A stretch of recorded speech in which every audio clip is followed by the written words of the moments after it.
Halo Sobat Pasar Modal, selamat datang di Pantry, dialog interaktif pasar modal, news, trend, and story. Di podcast kita kali ini, kita bakal ngobrol santai, tapi penuh insight. Karena kita bakal ngobrolin profesi-profesi keren yang ada di industri pasar modal. Nah, langsung aja kita sapa narasumber kita. Ada Mbak Opi dan ada Bang Nostra. Nah, mungkin Mbak Opi sama Bang Nostra mau sapa dulu Sobat Pasar Modal yang ada di rumah. Halo Sobat Pasar Modal.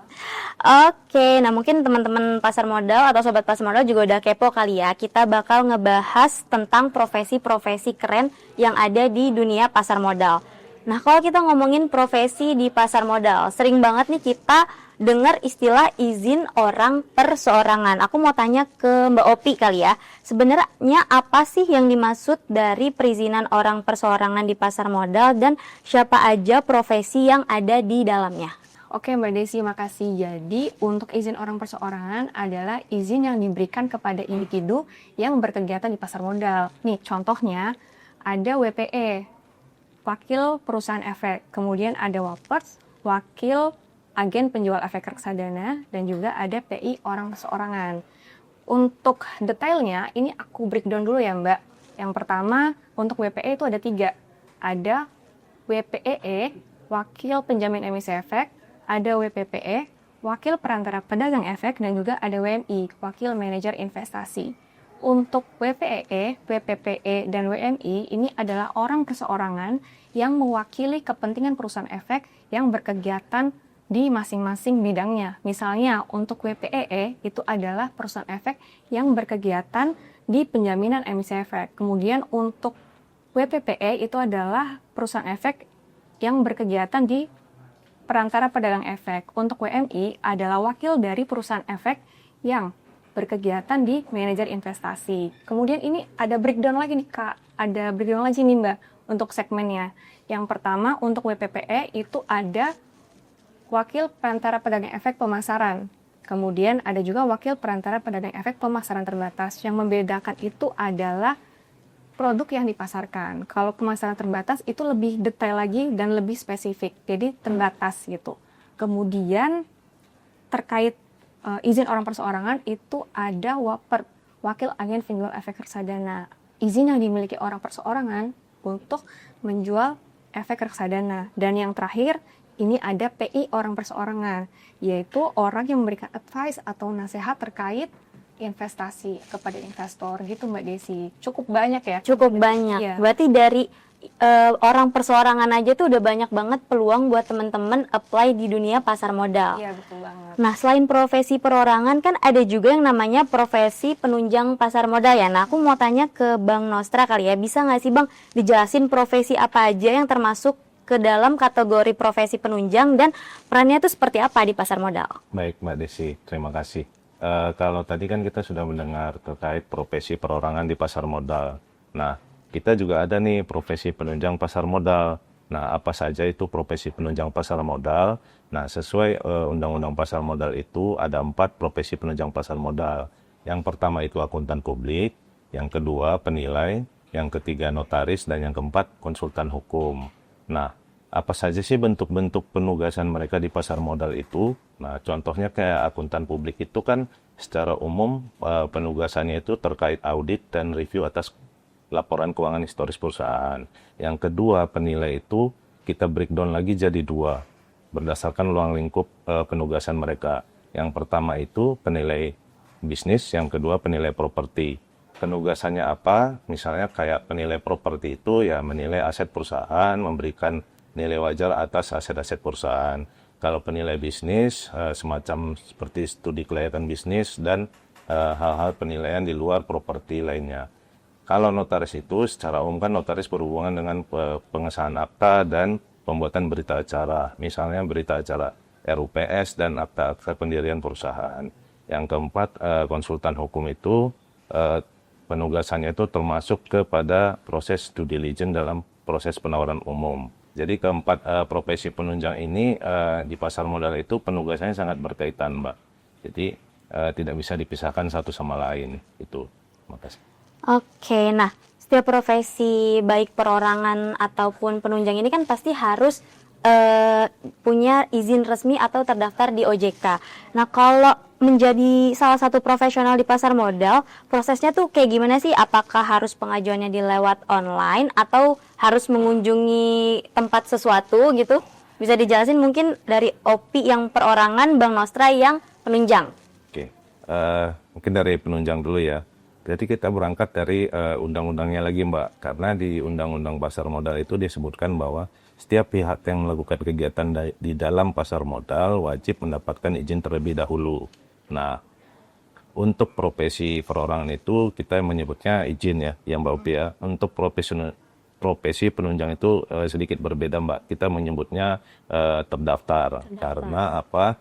Profesi penunjang itu kan sebenarnya telah memperoleh izin sebelumnya dari lembaga pembinanya, misalnya akuntan publik dan penilai itu izinnya diperoleh dari Kementerian Keuangan. Sementara notaris itu dari Kemenkum. Nah, bagaimana cara mereka agar bisa terdaftar di OJK? Mereka dapat mengajukan permohonan pendaftaran melalui online yang kita sebut dengan sprint, Mbak. Gitu. Sprint, oke. Nah, kalau dari Mbak Opi sendiri, kalau perorangan gimana Mbak? Untuk di OJK sendiri kita sudah memiliki platform perizinan nih Mbak Desi. Jadi kita punya sprint, benar kata Bank Nostra, ada sprint sistem perizinan dan registrasi terintegrasi. Caranya kalau untuk izin orang perseorangan itu yang pertama pasti teman-teman cari dulu www.sprint.ojk.go.id. Nanti kita taruh sini ya teman-teman ya. Yang kedua itu teman-teman buat akun terlebih dahulu. Oke, setelah membuat akun nanti bisa tuh di drop down pilih jenis izin yang akan sobat pasar modal apply ke OJK. Setelah nanti sudah memilih jenis izinnya, sobat pasar modal bisa menyiapkan dokumen yang dipersyaratkan. Misalnya contoh ada ijazah. Di sini untuk WTEE dan WTPE itu ijazah pendidikan minimal SMA sederajat. Ada juga WMI, Wakil Manajer Investasi, itu ijazah minimalnya adalah D3. Begitu.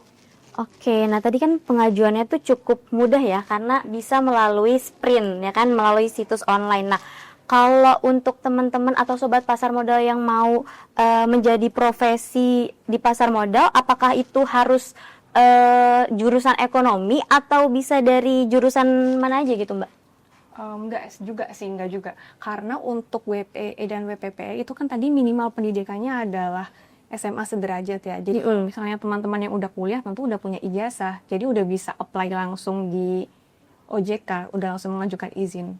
Oke, berarti kriterianya tuh cukup mudah banget, dimulai dari teman-teman yang berpendidikan SMA atau sederajat. Iya, itu untuk izin WPEE dan WTPE. Oh, itu untuk izin WPPE dan mungkin nanti ditulis aja kali ya, biar dinotis sama teman-teman sobat pasar modal. Nah, berarti tadi yang dijelasin Mbak Opi, dari profesi perseorangan aja udah banyak banget peluang karir buat sobat pasar modal di dunia pasar modal. Nah, sekarang aku pengen tanya ke Bank Nostra kali ya. Selain profesi perorangan kan ada juga yang namanya profesi penunjang pasar modal. Bisa dijelasin nggak sih Bang, profesi apa aja yang masuk ke dalam profesi penunjang dan prosesnya seperti apa? Oke. Baik, terima kasih Mbak Desi. Tadi kan Mbak Upi udah jelasin tentang profesi perorangan ya Mbak ya.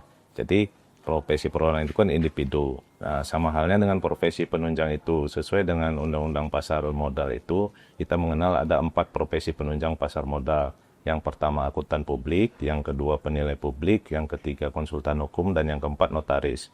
Nah, apa saja sih bentuk-bentuk penugasannya di pasar modal itu? Yang pertama kayak akuntan publik itu yang pasti terkait dengan audit dan review atas laporan keuangan perusahaan.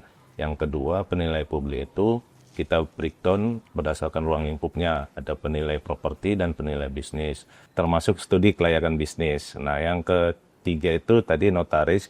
Kalau notaris itu bentuk penugasannya umum, sebagaimana notaris itu kan pengesahan akta, ditambah kalau di pasar modal itu seperti pengesahan berita acara RUPS perusahaan atau emiten.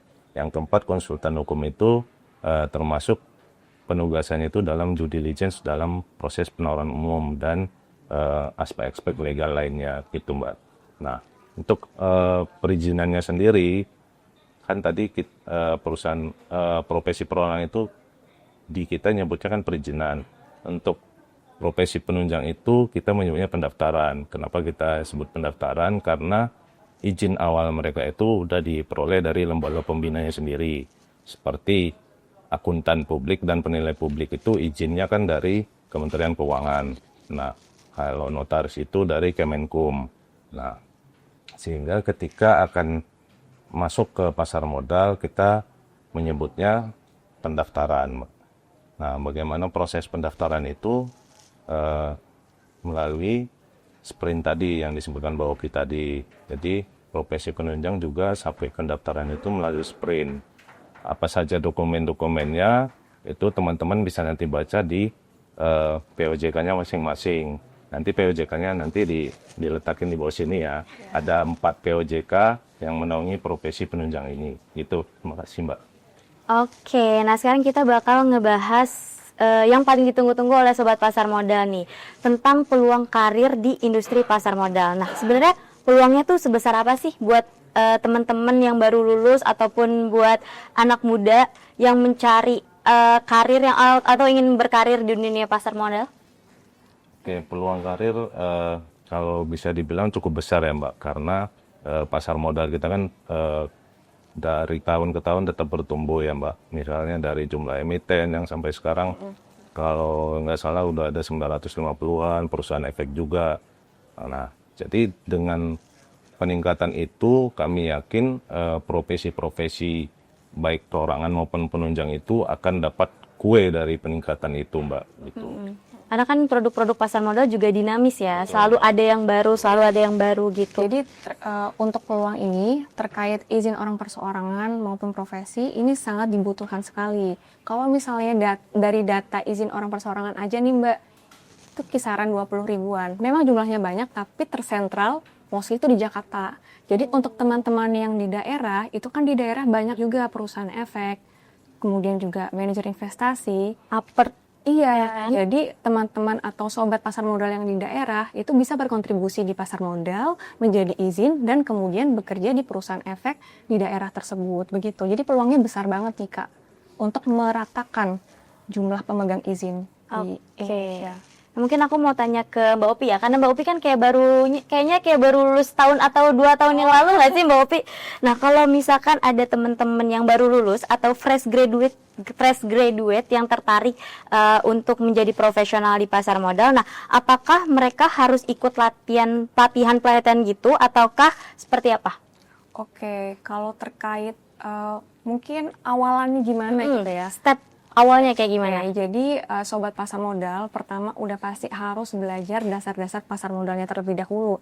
Itu bisa dari mana? Bisa dari website resmi OJK. Di sana sudah banyak sekali OJK memberikan edukasi dan juga peraturan-peraturan terkait pasar modal. Kemudian yang kedua, teman-teman juga bisa join atau ikut sekolah pasar modalnya dari Bursa Efek Indonesia. Itu juga ada Kak. Kemudian selanjutnya mengikuti pelatihan dari lembaga pasar modal yang ada di Indonesia. Setelah itu bisa mengikuti sertifikat kompetensi untuk mengikuti untuk mendaftar jenis izin yang akan diajukan kepada OJK begitu. Oke, aku jadi kepo nih. Jadi kalau misalkan teman-teman yang mau melangkah awal berprofesi di pasar modal, jadi mereka harus ikut pelatihan terkait profesi pasar modal dulu atau mereka mendaftar ke sprint dulu yang tadi Mbak Opi jelasin? Ya, jadi urutannya tentu kita harus pelatihan. Sebenarnya pelatihan itu nggak wajib. Tapi kalau misalnya teman-teman ingin memperoleh ilmu lebih banyak juga bisa dengan pelatihan. Setelah mengikuti pelatihan, teman-teman semua bisa mengikuti sertifikasi kompetensi. Tadi kan sertifikasi kompetensi itu tujuannya ada untuk WPPE. Jadi tergantung jenis izin, ada WPPE, ada WPEE, ada WMI gitu. Setelah mengikuti sertifikasi di pasar modal terkait dengan skema yang ingin diajukan, jenis izinnya tadi, itu baru bisa apply ke OJK. Jadi harus punya sertifikat kompetensinya dulu Kak, gitu. Oke, nah aku selain mau promo nih, tadi kan Mbak Ovi bilang bisa mengakses terkait ilmu-ilmu pasar modal di website OJK. Nah kita juga punya nih buku saku pasar modal, jadi teman-teman yang mau belajar tentang pasar modal nanti bisa diakses di sini. Oke. Nah kita lanjut lagi nih, yang gak kalah penting, gimana sih cara memastikan legalitas profesi atau lembaga pasar modal ini benar-benar resmi dan bukan diawasi ya, terdaftar di OJK ya tadi Bang Nostra bilangnya. Itu kayak gimana tuh Bang? Oke, kalau untuk misalnya teman-teman nih mau ngecek nih mana sih profesi atau nama-nama yang sudah mendapat tanda izin atau terdaftar di OJK sebagai profesi, teman-teman bisa mengecek di webnya OJK di bagian daftar pelaku pasar modal. Nanti di situ tinggal pilih aja, misalnya teman-teman mau ngecek nih akuntan publik yang terdaftar di OJK siapa aja, atau penilai publik, atau bahkan yang dari perizinan perorangan. Jadi di situ jelas dan kita update secara berkala, Mbak. Oke. Soalnya kan sekarang banyak banget ya kayak penawaran-penawaran kerja tapi bodong kayak gitu kan. Nah, tadi kan Bang Nostra juga bilang nih kalau industri pasar modal itu kan terus berkembang gitu. Nah, sebenarnya tuh profesi apa aja sih Bang yang lagi banyak dibutuhin sekarang nih? Oke, kalau dari saya sendiri, kalau profesi penunjang, sebenarnya dari yang keempat itu tadi, prospeknya sama-sama besar, Mbak. Karena kenapa? Dari akuntan publik, penilai publik, notaris, dan konsultan hukum itu kan mereka berangkat dari latar belakang, keilmuan, dan kompetensi yang berbeda. Namun ketika di pasar modal itu, kerjanya sama-sama gitu, Pak, bareng-bareng, saling mengikat gitu. Jadi, Teamwork. prospeknya sama-sama besar untuk keempat profesi ini. Tinggal tadi ya teman-teman yang berminat terdaftar di OJK itu ya harus meningkatkan kompetensinya masing-masing gitu, Mbak. Oke, kalau dari perseorangan sendiri gimana peluangnya? Oke, untuk peluangnya tadi kan saya sudah mention terkait berbagai jenis izin ya, ada banyak. Nah, yang paling banyak jumlahnya itu adalah WPPEP atau Wakil Perantara Pedagang Efek Pemasaran. Nah, kenapa pemasaran? Karena dari setiap perusahaan efek itu pasti ada, kita bilangnya sales. Ya, dan juga mereka tenaga pemasarnya. Jadi bisa dibilang gerbang utama investor untuk berinvestasi di pasar modal, Mbak Desi. Gitu. Oke, tadi kan kita udah bahas peluang nih ya Mbak Opi, Bang Nostra.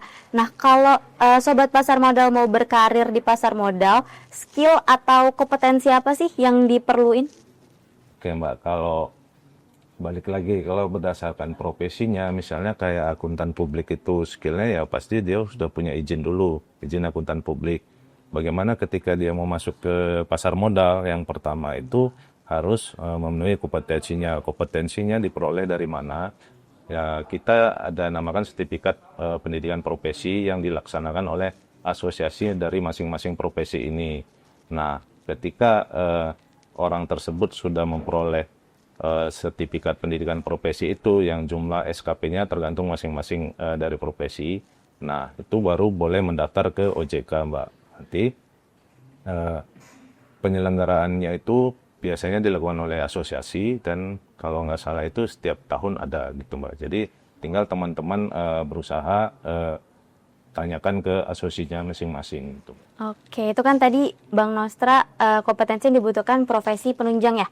Kalau untuk profesi perorangan seperti apa, Mbak? Ya, kalau dari profesi perorangan sendiri tentu yang harus pertama kali dilengkapi itu adalah dokumen sertifikat keahlian. Jadi teman-teman semua harus mengecek namanya SKKNI, Standar Kompetensi Kerja Nasional Indonesia. Itu adalah kisi-kisi untuk mengikuti sertifikasi keahlian tersebut. Jadi sesuai dengan jenis izin yang teman-teman mau ajukan kepada OJK. Setelah nanti mendapatkan sertifikat keahlian, baru bisa mendaftarkan izin kepada OJK melalui aplikasi tadi, sprint.ojk.co.id gitu. Nah, tadi kita udah ngebahas tentang peluang karir di pasar modal, terus kompetensi apa aja yang dibutuhin kalau pengen berkarir di pasar modal. Nah, aku mau minta closing statement nih dari Mbak Opi sama Bang Nostra buat sobat pasar modal yang tertarik atau berminat berkarir di pasar modal. Bisa di kamera sebelah sini, Mbak Opi? Oke. Silakan. Aku dulu, Bang. Oke. Jadi untuk sobat pasar modal yang ingin berkontribusi di pasar modal bisa langsung mempelajari di POJK terkait atau Peraturan Otoritas Jasa Keuangan. Di sana sudah lengkap, ada definisinya, ada juga prosedurnya dan juga dokumen-dokumen untuk jenis izin yang akan teman-teman ajukan. Kemudian juga apabila teman-teman semua ingin berkonsultasi bisa di kantor OJK terdekat atau asosiasi di daerah masing-masing. Begitu, Mbak Desi. Oke, kalau dari Bang Nostra gimana nih Bang? Closing statementnya. Yang dibilang Mbak Opi tadi, buat teman-teman yang ingin berkontribusi di pasar modal, selain kompetensi dan pengetahuan, baiknya teman-teman itu rajin mencari info tentang perkembangan pasar modal, Mbak. Karena kan itu selalu berubah ya, Mbak. Jadi update informasi bisa melalui web OJK ataupun sering nonton podcast kita ini. Oh iya, benar-benar. karena di podcast kita ini bisa diupdate ya informasi-informasi terkait peluang karir di pasar modal dan informasi-informasi terkait pasar modal lainnya. Nah, terima kasih nih Mbak Opi, Bang Nostra, karena obrolan kita hari ini tuh penuh insight buat teman-teman yang mungkin fresh graduate atau teman-teman yang pengen berkarir di pasar modal. Nah, buat teman-teman sobat pasar modal yang masih kepo terkait peluang karir, profesi-profesi di pasar modal, boleh banget nih pertanyaannya tulis di komen video ini. Sampai ketemu di pantry selanjutnya. Bye-bye.